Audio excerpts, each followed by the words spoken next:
बैठ जाओ। देखो जो लोग बैठ सकते हैं बैठ जाओ। चेयर नहीं है ना, उन लोग आप हटो यार, अभी इधर हो जाओ। और हम देखो 3 कुर्सी वहां बैठे कर लो, काम करना है।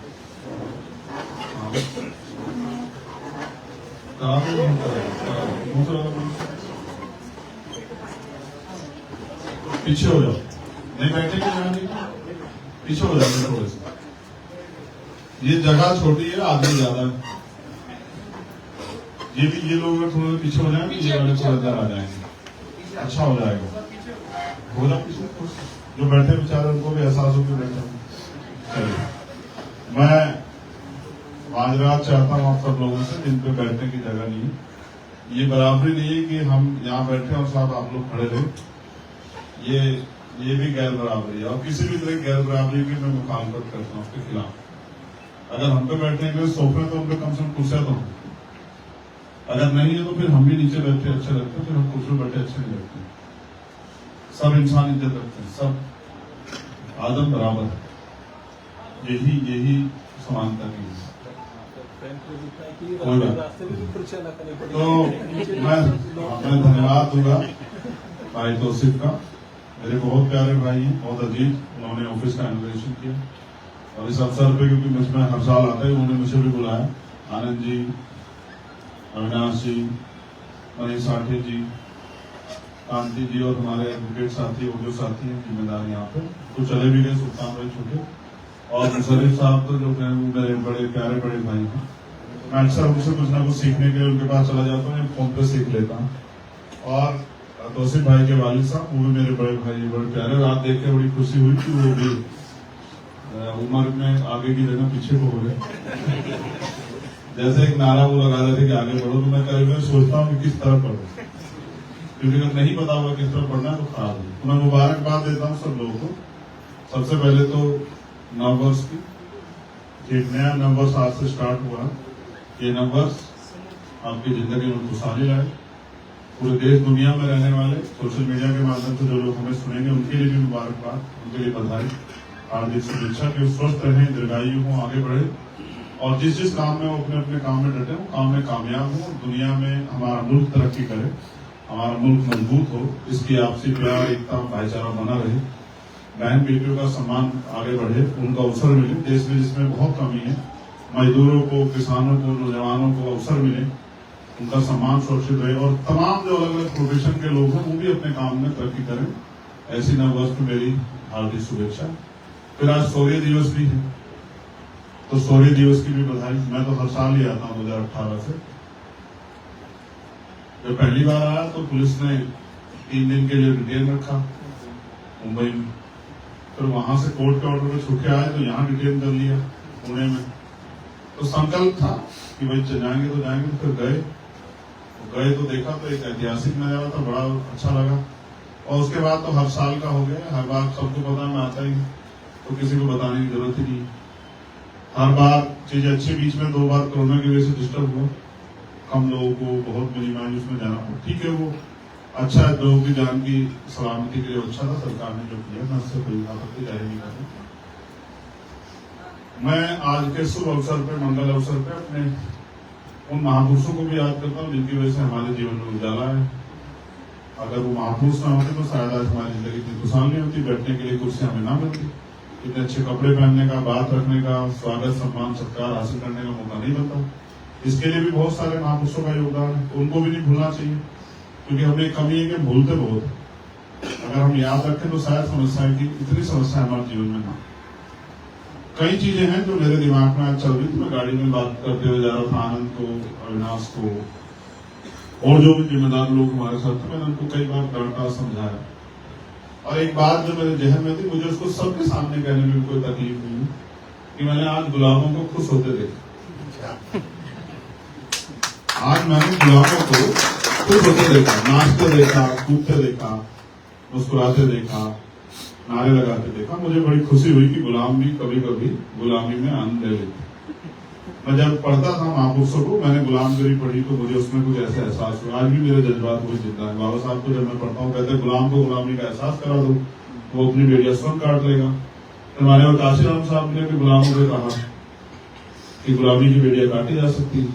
लेकिन बुरा ये है कि आज का जो गुलाम है वो गुलामी में खुश है, तो उसको एहसास नहीं। जिसका एहसास मर जाता है तो उसमें उसको उसका जिंदा होना मरना कोई बहुत बड़ी बात नहीं।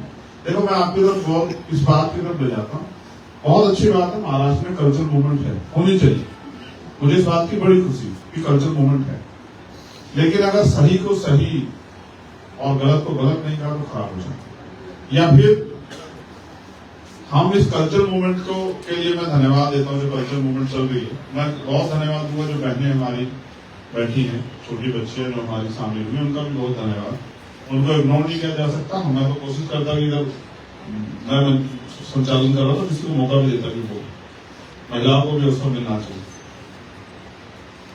तो मैंने महसूस किया कि कल्चरल मूवमेंट है। कई बड़े बड़े इवेंट होते हैं, जैसे अभी हम पिछले इवेंट में कब आए थे हम लोग नागपुर में, क्या था, ब्रह्म दीक्षा का कार्यक्रम था, धाम चक्र परिवर्तन। काफी बड़ी संख्या में लोग जुटे थे दशहरे के समय में, और 6 दिसंबर को भी हम लोग बड़े पैमाने में जुटते हैं, मुंबई चेते होंगे। और हम लोग 14 अप्रैल को भी बहुत बड़े पैमाने में जुटते हैं, और भीमा कोरेगांव वाले दिन भी बहुत बड़े पैमाने जुटते हैं। मैंने इसका एक वो निकाला, जबकि मैं उस तरह से नहीं सोच रहा हूँ, लेकिन क्योंकि सोचने का काम पढ़े लिखे लोग सोचेंगे तो क्या करेंगे, और वकील भी सोचेगा तो क्या करेगा। एज ए प्रोफेशन मैं भी वकील हूँ, तो मैंने एक छोटी सी गोष्ट निकाल के देखी कि एक आदमी का एक दिन का वेतन हम लगाए तो मिनिमम 300-400 रुपये बैठता है, और फिर हम जो रिसोर्स खर्च करते हैं, तो जैसे अगर आज हम यहाँ 10 लाख 8 लाख 10 लाख लोग आए, तो अगर हम इसको रिसोर्स से मल्टीप्लाई करें, क्योंकि बहुत साधन लगते हैं आने जाने सब चीजें, समय भी जाता है, तो लगभग 350 करोड़ रुपए करीब आज हमने इन्वेस्ट किए। ऐसे हम लोग इकट्ठे होते हैं, लगभग एक साल में 1000 करोड़ रुपए हम लोग कल्चर मूवमेंट पर लगाते हैं। बहुत अच्छी बात है, मुझे कोई दिक्कत नहीं, लगनी चाहिए। कल्चर मूवमेंट बहुत जरूरी है, क्योंकि जिनमें कल्चर मूवमेंट नहीं होगी वो इकट्ठा नहीं हो सकते हैं, ये अवसर होते हैं। लेकिन मेरा सवाल ये, आज के बाद क्या? अब खत्म हो गया 16वें दिवस, कल क्या? कल मजदूर को मजदूरी करने जाना, नौकर को नौकरी करने जाना, बिजनेसमैन को बिजनेसमैन, मजदूर को मजदूरी करने, किसान को किसानी करने, और जो परिस्थितियां उनमें कोई बदलाव नहीं है, ना हमारी कोई बहुत ताकत अर्जित हुई है। मुझे इस बात की बड़ी खुशी, बड़े पैमाने पर, लेकिन मुझे ऐसा लगता है कि एक दिन हम अपने अधिकारों के लिए संघर्ष करने के लिए इतने बड़े पैमाने पर जुट जाएं, तो मैं मानता हूं कि सरकारों की हिम्मत नहीं होगी कि आपके खिलाफ एक सिंगल कानून बना, एक सिंगल। आपके अधिकार छीनना, दबाना, लूटना तो बहुत दूर की बात है। अगर सरकार आपकी तरफ आंख भी उठा ले तो मैं इस बात को नहीं स्वीकार करता। अगर इतने बड़े पैमाने पर एक दिन अधिकारों के लिए जुट जाए, आप कोई मैदान तय कर लो, जिस तरह से कल्चर मूवमेंट में जाते हैं, बेटे भी जा रही है, माँ भी जा रही है, बेटी भी जा रही है, पति भी जा रहे हैं, बच्चे भी जा रहे हैं। अगर एक दिन हम जुट जाएं, किसी भी एक दिन तय करके, किसी भी स्टेट में, आप एक दिन मुंबई में जुट जाओ इतने बड़े पैमाने में, एक अपनी किसी एक मांग को लेके, देखोगे सरकारों के पैरों तले जमीन का खिसक गया। इसलिए मैंने आज मीडिया के सामने कहा ईवीएम पर रोज कर रहे, इतने बड़े पैमाने पर एक दिन जुट जाओ, दिल्ली में जुट जाओ, आ जाओ सब लोग। देखो अगर प्राइम मिनिस्टर को नींद ना, प्राइम मिनिस्टर भी उड़ जाए, और सुप्रीम कोर्ट के चीफ जस्टिस की नींद ना उड़ जाए, इलेक्शन कमिश्नर की नींद ना उड़ जाए, भीड़ होती है, लोकतंत्र है। कोई भी एक दिन अधिकारों के लिए तो खड़े हो। ऐसा क्या हो गया है कि अधिकारों की लड़ाई में चंद लोग दिखाई देते हैं और नाचने गाने के लिए हजारों लोग दिखाई देते हैं। मैं बिलीव नहीं, मैं पूरे देश में घूमता हूं, पहनने के लिए कपड़े नहीं है, पीने के लिए साफ पानी नहीं है, सर पे छत नहीं है, रोटी खाने के लिए अच्छा भोजन नहीं है, सुख सुविधाएं नहीं है, पढ़ने के लिए पैसा नहीं है, आने जाने के लिए सुविधा नहीं है, ट्रांसपोर्टेशन का सिस्टम नहीं है, कोई हम पे कोई विकल्प सोच करे, कुछ नहीं है। तो फिर भी हम उसके खिलाफ कोई संघर्ष नहीं कर रहे कि ये हम पे आ जाए। देखो मैं आपको याद दिलाता हूं, डॉक्टर बाबा साहब अम्बेडकर, मैं बहुत तीखे भाषण देता था पहले, मैंने बंद कर दिया। मैं बहुत आक्रामक भाषण देता था, मुझे लगा कि इससे कुछ फायदा नहीं होता, चीजें आराम से समझानी पड़ेगी। एक वो है जो समझना चाहते हैं, एक क्लास है जो समझना नहीं चाहते, जिनका इंटरेस्ट है कि वो सुने और सुनकर दूर कर देते, लेकिन समझाना तो पड़ेगा। तो मैं याद दिलाता हूं, डॉक्टर बाबा साहब अम्बेडकर ने जिस दिन कॉन्स्टिट्यूशन सौंपा, उन्होंने क्या कहा? उन्होंने कहा कि आज हम विरोधाभास की जिंदगी में कदम रखें, राजनीति में 1 वोट 1 वैल्यू, राजनीति में तो हम लोग बराबर हो जाए, लेकिन जब तक देश में सामाजिक गैर बराबरी और आर्थिक गैर बराबरी रहेगी तब तक ये लोकतंत्र, राजनीतिक लोकतंत्र, सामाजिक लोकतंत्र नहीं बनता। और सामाजिक लोकतंत्र ये तब बन पाता जब जैसे कहते हैं ना कि इसमें अंतिम व्यक्ति का भी योगदान है, क्योंकि वोट डालने में पैसा नहीं लगता है। तो सामाजिक लोकतंत्र तब बन पाएगा जब एक छप्पर वाले व्यक्ति को भी उसी अवसर के साथ विधानसभा, लोकसभा का चुनाव लड़ने का मौका मिलेगा, पंचायत से लेके मेयर तक का चुनाव लड़ने का मौका मिलेगा, जैसा कि अमीरों को मिल रहा है। आज गरीब की हैसियत क्या है? इलेक्शन कमीशन कहता है 30-35 लाख रुपए होने चाहिए, आप लड़ सकते हो, इतना पैसा खर्च कर सकते हैं, इतना पैसा हो तभी लड़ोगे ना। तो गरीब का बेटा तो राजनीति में नहीं जा सकता। इसलिए तमाम चीजें कॉर्पोरेट सेक्टर के आसपास आ गई। इसलिए हमारे देश के प्रधानमंत्री अडानी अंबानी को सब कुछ सौंप साँप के, और इस देश के को कुछ दिनों बाद ऐसा होगा कि देश ये चंद पूंजीपतियों के हाथ में गुलाम हो जाए और हम लोग उन चंद पूंजीपतियों को निर्भर हो जाए। कैसे? जब ईस्ट इंडिया कंपनी आई तो ऐसा थोड़ा ही कि वो कोई तलवार व्यवहार लेके आए थे, वो बिजनेस लेके आए। और एक समय ऐसा आया कि उस बिजनेस से हम लोग इतने उस पर निर्भर हो गए कि हम उसके बिना चल ही नहीं पा रहे थे। जब हम नहीं चल पा रहे थे फिर उन्होंने हमारी एनर्जी का यूज किया। भाई अडानी अंबानी, एक समय आएगा, छोटा बिजनेस तो बिल्कुल खत्म ही हो गया ना, जीएसटी जब से हुआ। एक समय आएगा सारी जनरल दुकानें बंद हो जाएंगी और स्टोर खुल जाएंगे। उसी स्टोर पे सुई से लेकर और गाड़ी तक आपको मिलेगी। जिस दिन वो स्टोर बंद होगा उस दिन आप पीने के लिए पानी और दूध की व्यवस्था भी नहीं करते। लिमिटेड चीजें मिलेगी, लिमिटेड चीजें लेनी पड़ेगी। ऐसा नहीं रास्ता बन गया आपका, आप देख लेना। भविष्य यही है, कॉर्पोरेट सेक्टर का भविष्य यही। फिर पहली पॉलिसी किसी भी देश को पे कब्जा करने की यही कि उसके बिजनेस पे कब्जा करो। जब वो लोग आपसे कनेक्ट हो जाए, निर्भर हो जाए, फिर उनकी मंजूरी का फायदा होगा। दूसरी, उस देश की सेना को इतना कमजोर कर दो या अपने प्रभाव में ले लो कि वो सेना आपके साथ काम करे। तो देश के प्रधानमंत्री अग्निवीर योजना लेकर, जिसपे अभी जनरल का बयान आया, रिटायर्ड जो जनरल उनका बयान आया कि भाई सरकार ने पूछा ही नहीं सेना को कि सेना को हम अग्निवीर योजना लाने वाले अग्निवीर बना रहे हैं, पूछा ही नहीं। उन्होंने दिया, अपनी किताब में लिखा, उन्होंने जो किताब लिखी। अब हो सकता है किताब छपे ना छपे वाला बात है, उससे कुछ अंश बाहर आ गए जिसमें उन्होंने लिखा कि सेना नहीं जाती थी लेकिन सरकार ने थोप दी। तो उनका एकमात्र मकसद ये है कि एक विचारधारा के लोग सेना में रह जाएं, जिनका यूज इस तरह से किया जाए जिस तरह से हिटलर ने किया था कभी। इस तरह से यूज किया जाए कि अगर किसी को रास्ते से हटाना हो तो सेना वहां कोई भी ऑफेंस लगा के सेना वहां लगा दी जाए और सेना के जरिए कुछ ना कुछ करा दे। जब एक विचारधारा के लोग हो जाएंगे तो बचेगा क्या?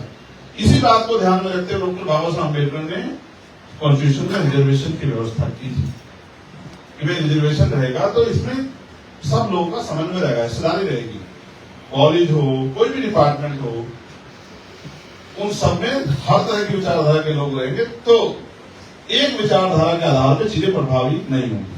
आज ऐसा हो रहा है, लेटर एंट्री सब कुछ हो रहा है। हमारे पढ़े लिखे लोग ऐसे बैठे से घूमने बैठे हो जाते हैं। पहले आईएएस आईपीएस बनने में बहुत समय लगता था, अब तो आईएएस आईपीएस जरूरी फिर वो बन रहे सीधे ज्वाइंट कमिश्नर और वो क्या कहते हैं सेक्रेटरी वगैरह बन रहे। देखिए लेटर एंट्री को किसी पूछ करेगा, आपके बच्चे करेंगे क्या देश में? मजदूरी करेंगे, किसी के यहाँ झाड़ू पोछा लगाएंगे, किसी के यहाँ बर्तन साफ, इसके अलावा तरीका रास्ता क्या बचेगा? क्योंकि आप तो बढ़िया रोटी मिल रही है ना खाने को, गुलामों को बढ़िया सब कुछ मिल रहा है। गुलाम को क्या दिक्कत है? गुलाम तो अपने बारे में सोच रहा है। अगर बाबा साहब ने अपने बारे में सोचा होता तो आज ये चेहरे पे चमक होती क्या? चलो मैं याद दिलाता हूँ आपको 1 जनवरी 1858 क्या था। वो 1 जनवरी 1858 इस पे मुशर्रफ साहब ने बात रखी। वो सदियों का जो अपमान था, क्योंकि कहा जाता है कि आदमी भूखा रह सकता लेकिन पानी धोके नहीं रह सकता। वो जो सदियों का अपमान था, वो जो खून में हिलोरे मार रहा था, वो सामने आ गया संकल्प के साथ कि हमें गुलामी की बेड़िया काट दी और कर दिखाया उन्होंने। अब देखो आज इतनी बड़ी फौज है, देश भर में इतने बड़े संगठन, इतना सब कुछ, ना तो गुलामों को कुछ करने को है ना गुलामों को कुछ संकल्प। गुलाम जो तनख्वाह उनका मिलती है, जो रोजगार अवसर मिले उनका यूज कर रहे हैं, लेकिन 10 साल बाद क्या? भाई भविष्य सोचेंगे नहीं सोचेंगे?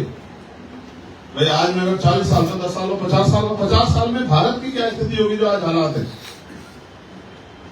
एक आखिरी अधिकार आपके पास है जिससे सरकार आपसे भाईचारा निभा रही है, दोस्ती रख रही है, आपको अपना कह रही है, वो है वोट। जिस दिन ये अधिकार आपका, इस अधिकार का खिलवाड़ हुआ, उस दिन के बाद आपकी कोई हैसियत देश में नहीं, आपकी बस्ती में पैर रखने नहीं आएगा।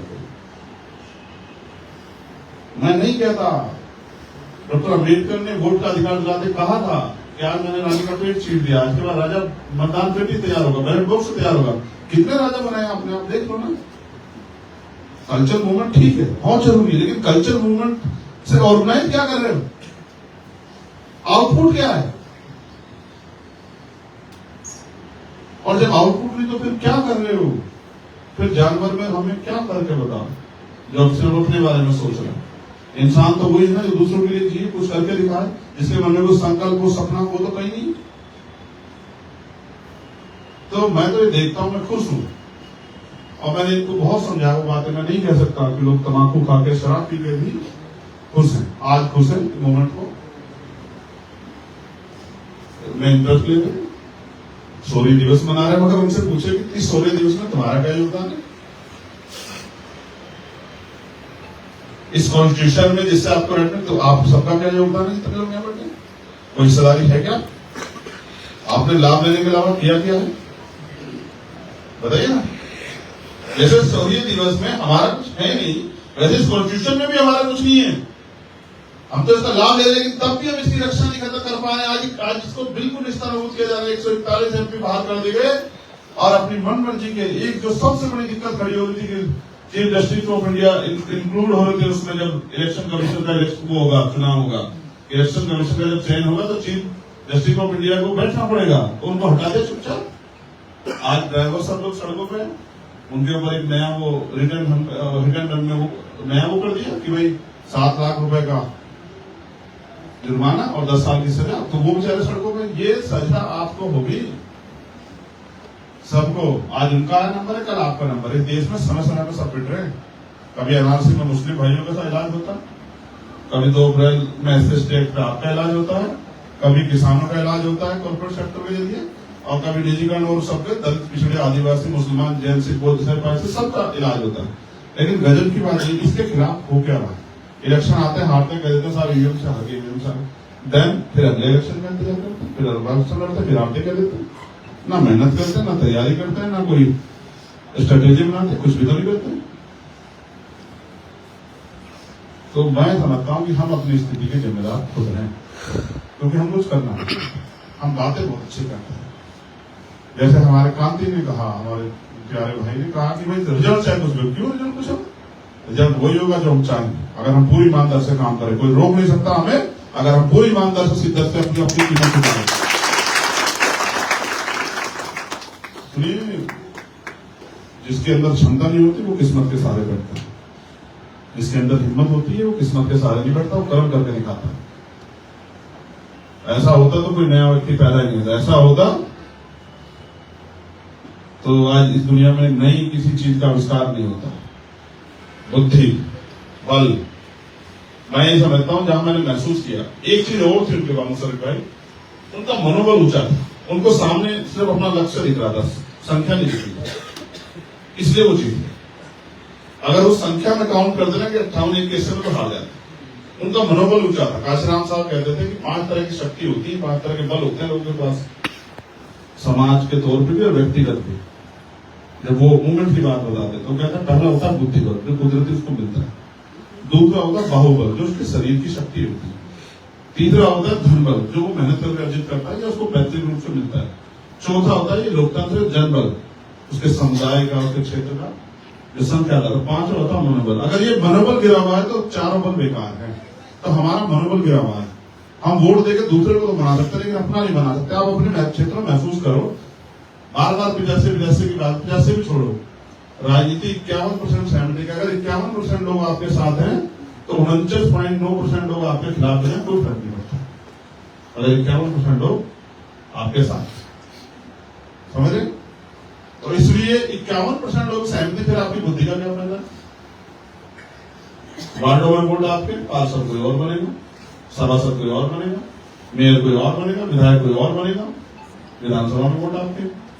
आप अपने समुदाय को भी इकट्ठा नहीं कर सकते, क्योंकि आपका पेट भर गया, इसलिए आपको तकलीफ हो रही। जिनके पेट में भूख है या जिनके दिल में ठेस लगी है, वो बेचारे कुछ करने की कोशिश करें, बाकी किसी लोग को परवाह नहीं। जब तक ये बात हर व्यक्ति तक नहीं जाएगी और अपनी सोशल रिस्पॉन्सिबिलिटी हम लोग नहीं समझेंगे, तो फिर ऐसा होता, मेरा तजुर्बा है अगर आदमी का पेट छका हुआ और अच्छा सा माहौल मिल जाए तो आदमी पढ़ के सो जाता है। सिनेमा हॉल गए कभी? कुछ लोग सिनेमा हॉल में जाके आराम से सो जाते हैं क्योंकि पेट भरा होता है और ठंडी ठंडी हवा लगती है, एकदम नींद आ जाती है। ये कब होता है? नींद किसको नहीं आती? जिसके सपने पूरे नहीं होते। नींद किसको नहीं आती? जिसके मन में पीड़ होती है।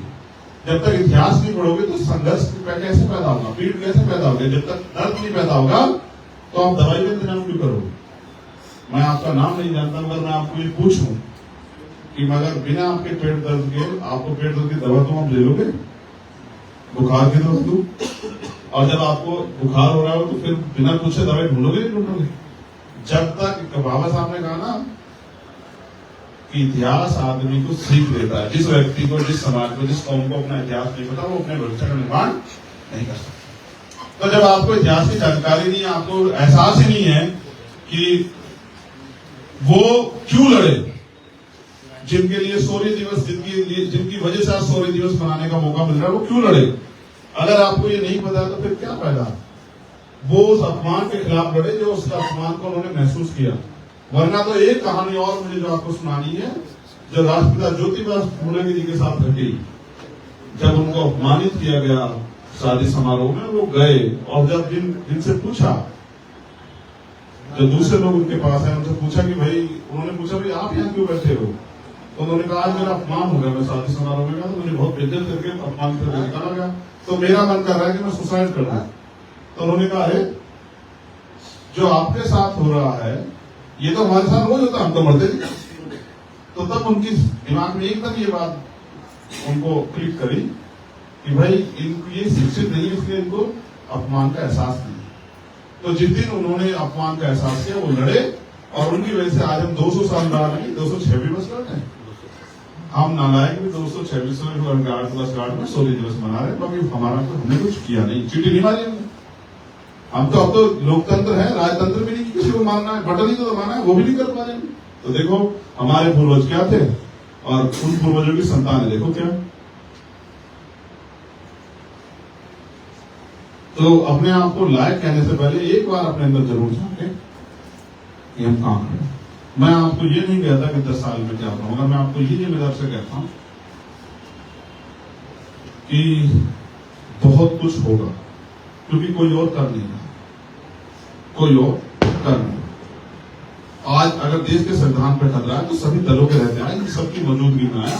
हम लोग तो अब 3 साल पहले इस मैदान में सारे दल यही थे, इनके नाम के नीचे से भाजपा सरकार बनाकर ये हालात खड़े किए और इनका नहीं पता।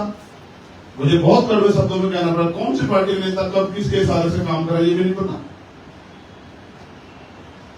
ये भी नहीं पता कि आज जो बीजेपी में दे आपके यहाँ जैसे हुआ, 2 दिन पहले प्राइम मिनिस्टर कहे कि 80,000 करोड़ रुपए घोटाला है, जेल में होंगे, 2 दिन बाद वो डिप्टी चीफ मिनिस्टर बन गए। आप बताओ, आप सोचो, महसूस करो मैं कैसे कैसे लड़ोगे आप लड़ाई। ये चंद लोग पैसे के आधार पर राजनीति करके गरीबों को गरीब बना के रखना चाहते हैं और ये पूरी ताकत को अपने हाथ में रखना चाहते हैं। जब तक ताकत आपके हाथ में जाएगी तब तक परिवर्तन नहीं है। और बहुत आसान फॉर्मूला है, लोगों को जाओ, जोड़ो, समझाओ, तैयार करो, ना बिकने वाला समाज बनाओ और सत्ता अपने हाथ में लो। और जब आपके हाथ में होगी, अभी तो देखो कुछ नहीं है ना, तौसीफ को अपनी मेहनत कमाई से अपने संघर्ष से कर रहा है। सोचो जब तौसीफ किसी कुर्सी पर बैठा होगा तब क्या होगा? जब इसके पास कोई संवैधानिक ताकत होगी तब देखो किस तरह काम करेंगे। तो बात है दृढ़ संकल्प की, इच्छा शक्ति की और मनोबल की। ये 3 चीजें हमारे लोगों में खत्म होगी इस वजह से हम इस हालात में। तो बहुत बहुत बधाई शौर्य दिवस की। इसमें आपका कोई रोल नहीं, मेरा भी कोई रोल नहीं। आगे जो आएंगे उनकी भी बधाई दे देता हूँ, मगर मैं आपसे फिर कहता हूँ आपकी आने वाली नस्लें आपको क्यों याद करें और क्यों आपकी गुनाहों को, गलतियों को माफ करें, इसके बारे में सोचें। क्योंकि अगर इनके जो भी संभव है हमारी लापरवाही की वजह से अगर लोकतंत्र को, संविधान को नुकसान हुआ तो हमारी आने वाली नस्लें दुश्मन से भाई लड़े ना लड़े, लेकिन हमारे से जरूर लड़ेगी ना। एक आखिरी बात मुझे आपसे कहनी, मैं अपने सभी वक्ताओं से, दुश्मन को कोसना बंद करो, कुछ करके दिखाओ। हमने एक बहुत बड़ा काम है, हम साथ ही एनर्जी कमी को लगा देते हैं। दुश्मन ये कर रहा है, आरएसएस ये कर रहा है, फलाना ये कर रहा है, भाजपा तुम क्या कर रहे हो? तुमसे कोई पूछे तुम क्या कर रहे हो तो निर्वटे सन्नाटा। भाई वो कुछ कर रहे हैं, वो तो करेंगे। अच्छा, सत्ता में बैठ के वो अगर आपको जूते नहीं मारेंगे तो किसको जूते मारेंगे? हम लोगों को क्या? अगर सत्ता में बैठ के वो आपको कमजोर नहीं करेंगे, बेरोजगार नहीं करेंगे। ये जो ड्राइवर है ये कौन लोग हैं? सारे तो कमजोर वर्गों के लोग हैं, गरीब, कमजोर, मजलूम, ही तो लोग हैं। कौन बड़ा आदमी ड्राइविंग कर रहा है पैसे वाला? देखिए, 10 ड्राइवर हैं। तो पूरा तरीका, पूरा षड्यंत्र आपको आर्थिक रूप से कमजोर करके इस देश में गुलामों जैसी जिंदगी जीने के लिए मजबूर करना है। आप में इतनी भी हिम्मत नहीं है कि आप एक के मुकाबले एक से लड़ लो। ऐसी हिम्मत भी मुझे आप लोगों के अंदर दिखाई नहीं देती। लेकिन अच्छा ये है कि समय पर भीम आर्मी के लोगों ने मोर्चा संभाल लिया और अपने नौजवान साथियों ने एक हिम्मत पैदा कर दी कि जब सरकार ये कह रही थी कि अनाउंस से हम लागू करा कर रहेंगे, इन्हीं भीम आर्मी के नौजवानों ने पूरे देश भर में आंदोलन करके सरकार की नाक में बंद करके गृह मंत्री को बताया कि ये एनआरसी लागू होने वाली चीजें नहीं, ये देश में बंटवारे का अब चलेगा नहीं। क्योंकि अब लोग समझदार हो गए। मैं धन्यवाद दूंगा पुनः आज भी, क्योंकि बड़े पैमाने पर जो ऊर्जा थी वहां भीमा कोरेगांव भी गए थे, जो बड़ी ऊर्जा थी वो नौजवानों की थी। और मुझे कहने में बड़ा फक्र है, खुशी है, 40 से 45 साल से नीचे के 40 से नीचे के नौजवान 70% की संख्या में थे और महिलाओं की बहुत बड़ी आबादी थी। हाँ, मगर बाकी लोग तो आज सोचा कि भाई भीमा कोरेगांव नमन के अच्छा छुट्टी बना लें। देखो हम कितने अच्छे हैं। वो शरीफ भाई बहुत कड़वी बात है, बुरी लगती है लोगों को। क्या कहें, अब मीठा अब गुड़ खिलाने से तो गए ना, नहीं सच्ची बताएंगे ना, नींद कड़वा होता है। एक दिन ही अगर किसी को कहोगे और मिशन का काम कर लो कर्मचारी को, तो कहता भाई एक दिन मिलता है संडे का, उस दिन बस परिवार के साथ घूमने जाना है या थोड़ा आराम करना है। ऐसे पूछो कि दफ्तर में क्या करते हो जाओ, कोई रेस लगाते हो क्या? अब सोचो ना, इसका मतलब मर गया ना अंदर का जमीन। जिस आप व्यक्तिगत नहीं मिला था रिजर्वेशन, आपको सोसाइटी को मिला था। आपने अपने भाई का हिस्सा खाया। आपको चाहिए पेपर टू सोसाइटी के, अपने भाई का हाथ पकड़ो, तो लोगों को जागरूक करो, तैयार करो। समाज सीधा साधा भोला वाला, तो आपकी मेरी जिम्मेदारी बनती है कि जिस समाज की वजह से, उसके हक की वजह से हम आगे बढ़े, हम उस समाज को अपने पैरों पर खड़ा करने में कुछ ना कुछ योगदान करें। और अगर हम ये नहीं कर रहे हैं तो हमसे ज्यादा नालायक कोई नहीं हो सकता। इसलिए बाबा साहब ने कहा कि मुझे मेरे पढ़े लिखे लोगों में धोखा। तो आप सबने मुझे बड़ी गंभीरता से सुना और खूब मन में महसूस भी किया कि आदमी सीधा सा हमें ही कह रहा है, तो मैं तो नहीं कहूंगा किसी जगह पे। यहाँ तो आप ही कहना पड़ेगा। लेकिन बस मैं आपको आपकी जिम्मेदारी का एहसास करा रहा हूँ। अगर आप अपनी जिम्मेदारी का एहसास नहीं करोगे तो जब सब लूट जाएगा, फिर मेरे आपके हाथ में कुछ बचेगा। मुझसे भी लोग कहते हैं चंद्रशेखर भाई थोड़ी सी जल्दी कर दी। मैं उनसे कहता हूँ कि इससे लोकतंत्र खत्म हो जाएगा। चंद्रशेखर क्या करते हैं, तलवार थोड़ा लेके खड़ा होगा। आप समझो ना, आज जो हालात है लोकतंत्र के, लोकतंत्र फिर कमजोर पड़ गया। संविधान में से लोकतंत्र की जो ताकत तो चली गई, तो 5 साल बाद नहीं क्या करूंगा, बताओ ना आप मुझे। अभी तो हिम्मत है ना कि हम लोगों को तैयार करके राजनीतिक शक्ति छीन के इंसान इनको कमजोर करके अपने आप ताकत हो। यही तो तरीका है। जब मैं इंतजार करूंगा सब खत्म हो जाए तो मैं तलवार में धार लगाऊंगी, भाई चलो अपना कुछ करूंगी। इससे क्या हो जाएगा भाई? मैं फिर एक बात अपने छोटे भाई जरूर कहूंगा, देखो कोई दुश्मन नहीं है बादशाह। तो बार बार कह रहे थे, मैंने तुम्हें नहीं रोका, तुम्हारा मनोबल ना गिरे। अगर कहीं महापुरुषों ने सिखाया हो कि भाई किसी को बुरा कहकर हम अच्छे हो सकते हैं तो कहो, अगर नहीं सिखाया तो मत। किसी को बुरा कहने से आप अच्छे नहीं हो सकते। दूसरी बात, कोई दुश्मन नहीं है, दुश्मन हम अपने खुद हैं। ये लोकतंत्र है, 20-22% मुसलमान है और राजनीतिक हैसियत क्या है आप अपने आप देख लें।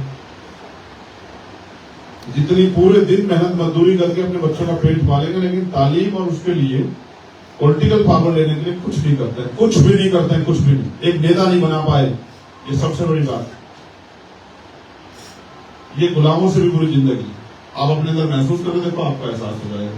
और 22-25% शेड्यूल कास्ट के लोग हैं,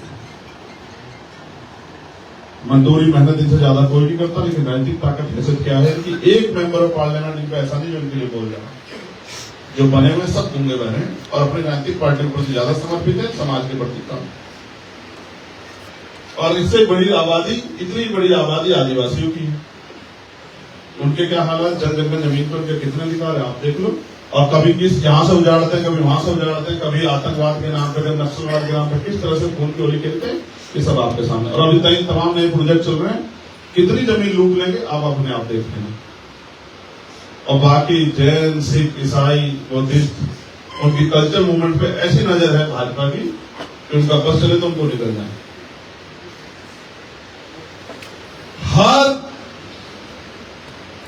जो भी बड़ी घटनाएं हुई उनके पीछे दिमाग और रणनीति और योजना उन्हीं लोगों की है जिनके लिए जिनसे आप लड़ रहे हैं, चाहे वो कांग्रेस के समय में या भाजपा के समय में, किसी और के समय।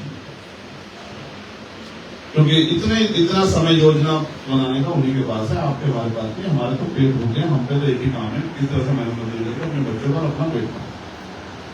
ठीक है, जिनकी संख्या कम है लोकतंत्र में वही राज करने के लिए षड्यंत्र करते हैं। जिनकी संख्या ज्यादा हो तो मेहनत ही करने तो भी राज कर देगा।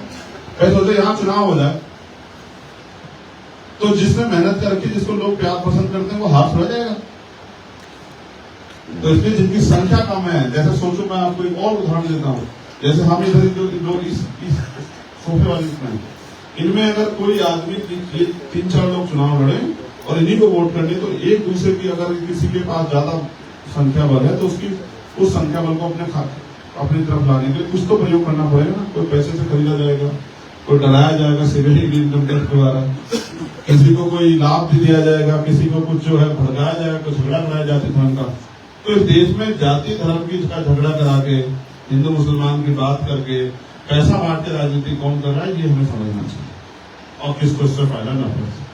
हम तो कमजोर वर्गों को जोड़ के राजनीति करने की बात कर रहे हैं।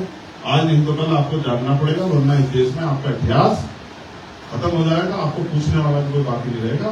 ऐसा मुझे ऐसा लगता है। इसलिए मैं आप सबसे आग्रह करूंगा कि जैसे आप कल्चर मूवमेंट में खड़े होते हो तो संघर्ष में भी आया करो। ये मत सोचा करो संघर्ष में तो और चला जाएगा, लाठी वाठी ड्रा मत करो, पुलिस भी अपने लोग मान जाएंगे। आपकी संख्या ज्यादा तो पुलिस भी लाठी चलाती, तो खड़े तमाशा देखते रहते। किया ना आपने भीमा कोरेगांव के समय जब वो हुआ था, क्यों मैं किया था नहीं किया था, तो लाठीबाजी का पुलिस ने जब ये हुआ, क्या नाम, एक 2018 वाला, उसके बाद हुआ था ना बंद, हुआ ना महाराष्ट्र में, ठीक है ना, 200 साल पे 3 जनवरी 2018, 6 साल हो गए ना, छठी 2006 200 पे हुआ था ना, तो किया था ना पूरे देश प्रदेश में। चली गई लाठी? नहीं। लाठी कब चलेगी? जब आपकी संख्या कम हो। तो देखो पर्याप्त संख्या में जाकर आंदोलन एक दूसरे जुटो, तो देखो क्या मजा आता है। तो आपने मुझे सुना, इसके लिए बहुत धन्यवाद। और तौफीक भाई को नए ऑफिस की बहुत बहुत मंगल कामनाएं। और जो साथी अभी आए मन के नाम से परिचित जी, उनका भी स्वागत सत्कार।